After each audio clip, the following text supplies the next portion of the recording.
Pengaruh media sosial terhadap generasi milenial. Pada era globalisasi ini, teknologi semakin maju. Tidak dapat dipungkiri, hadirnya internet semakin dibutuhkan dalam kehidupan sehari-hari, baik dalam kegiatan sosialisasi, pendidikan, bisnis, dan lain sebagainya. Tidak dapat dipungkiri bahwa media sosial mempunyai pengaruh yang besar dalam kehidupan seseorang. Seseorang yang awalnya kecil bisa menjadi besar dengan media sosial, atau sebaliknya. Bagi masyarakat, khususnya kalangan remaja, media sosial sudah menjadi candu yang membuat penggunanya setiap hari tanpa membuka media sosial. Padahal, dalam masa perkembangannya, di sekolah, remaja berusaha mencari identitas dengan bergaul dengan teman sebayanya. Pengaruh media sosial terhadap perilaku remaja. Pengguna media sosial di kalangan remaja memberikan pengaruh baik positif maupun negatif. Remaja yang sering menggunakan media sosial bisa mengganggu proses belajar mereka. Seperti contohnya ketika mereka sedang belajar, masuk pemberitahuan chat dari temannya dapat mengganggu proses belajar mereka. Kebiasaan seorang remaja yang berkicau di media sosial terkadang hanya untuk mengeluhkan betapa sulitnya pembelajaran yang sedang mereka kerjakan. Pada saat ini, semua pasti mengenal media sosial. Mulai dari anak SD sampai kakek nenek. Mereka telah akrab dengan yang namanya media sosial. Media sosial memiliki pengaruh terhadap penggunanya, baik itu pengaruh positif dan pengaruh negatif. Berikut dampak positif dalam penggunaan media sosial. Yang pertama, menjaga silaturahmi lewat media sosial. Dengan adanya media sosial, keluarga ataupun saudara yang jauh dan sudah lama tidak bertemu bisa melakukan silaturahmi lewat media sosial. Yang kedua, media penyebaran informasi, yaitu media sosial dapat menjadi sebagai sumber belajar dan mengajar, di mana di media sosial kita memiliki dampak yang sangat besar sekali. Kita dapat browsing dan belajar ilmu pengetahuan yang baru di sana, karena internet banyak topik dan sumber ilmu terbaru. Dengan mencari topik di internet, kita selangkah lebih maju saat memulai pembelajaran di dalam kelas. 4. Sebagai sarana dalam mengembangkan keterampilan, yaitu pengguna media sosial dapat belajar bagaimana beradaptasi serta bersosialisasi dengan publik. Yang kelima, sebagai media komunikasi, yaitu di mana pengguna media sosial dapat berkomunikasi dengan pengguna di seluruh dunia. Dan yang terakhir, yaitu media promosi dalam berbisnis. Jadi, media sosial dapat dimanfaatkan sebagai media berbisnis. Hal ini memungkinkan para pengusaha kecil dapat mempromosikan produknya tanpa mengeluarkan biaya yang besar. Berikut dampak negatif dalam penggunaan media sosial. Yang pertama, susah bersosialisasi dengan orang-orang sekitar. Nah, hal ini disebabkan karena mereka malas belajar berkomunikasi secara nyata. Orang yang aktif dalam media sosial, jika bertemu langsung nyatanya adalah orang yang pendiam dan tidak banyak bergaul. Yang kedua, media sosial membuat seseorang hanya mementingkan diri sendiri.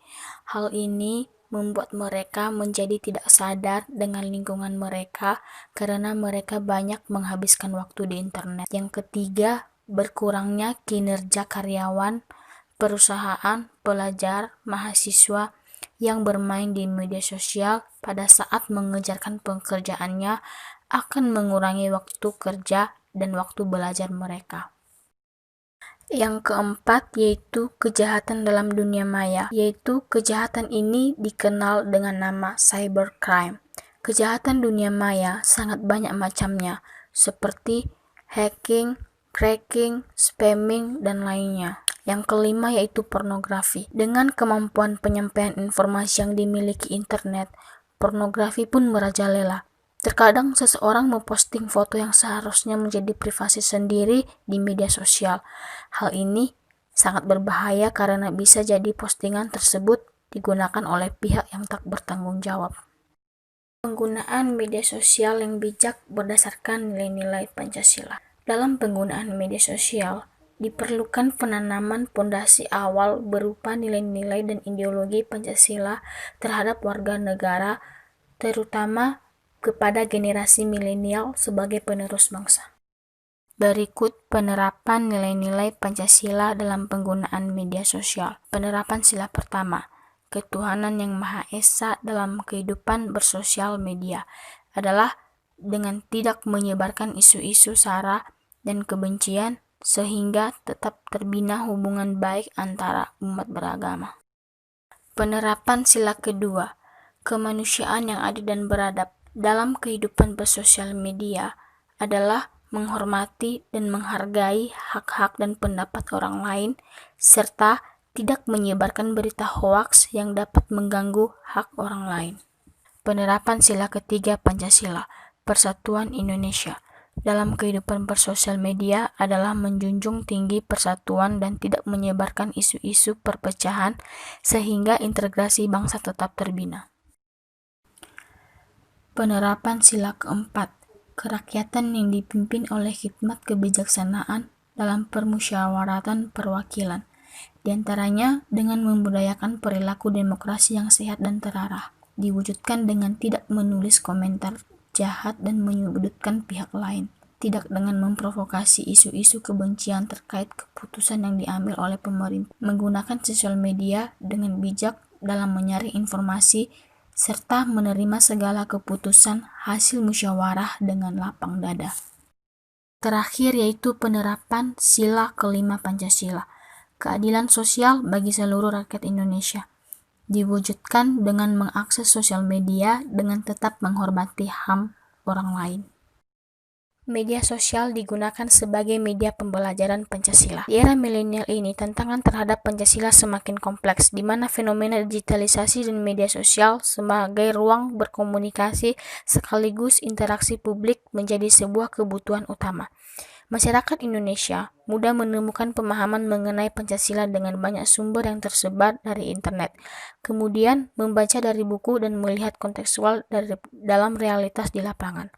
Segala hal baik, positif, dan negatif terhadap pengamalan dan penyampaian benih nilai Pancasila kemudian disampaikan ke orang lain di media sosial untuk kemudian didiskusikan dan dikomentari.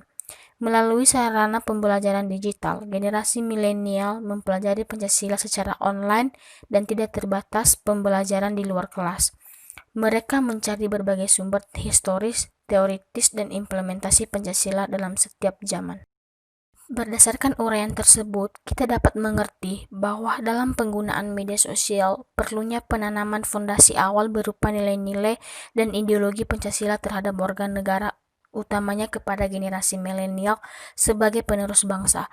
Para remaja diberi pengetahuan tentang cara menggunakan teknologi informasi dan komunikasi secara dewasa dan bertanggung jawab agar identitas diri dan karakter mereka terbentuk secara positif di tengah kehidupan yang modern saat ini. Media sosial tidak akan terlepas dari pengaruh positif maupun negatifnya.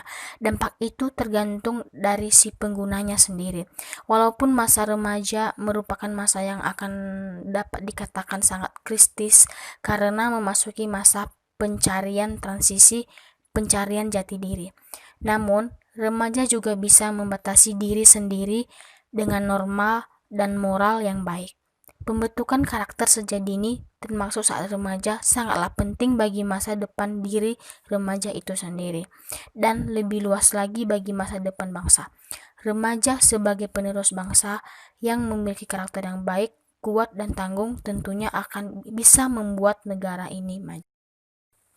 Saran saya kepada setiap remaja yang sering menggunakan media sosial yaitu yang pertama, setiap remaja tetap perlu bimbingan dan pengawasan dari orang tua dalam proses pembentukan identitas diri.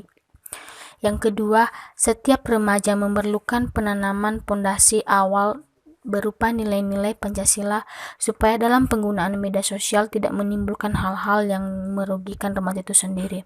Yang ketiga, para remaja diharapkan masih mengikuti kegiatan sosial agama untuk memperkuat jati diri dari segi religius. Yang keempat, kegiatan pengabdian tentang penggunaan media sosial yang bertanggung jawab sebaiknya dilakukan secara rutin. Yang terakhir yaitu memberikan pengetahuan lanjutan di kalangan remaja tentang kriminal media sosial, dampaknya bagi kehidupan pribadi dan masyarakat.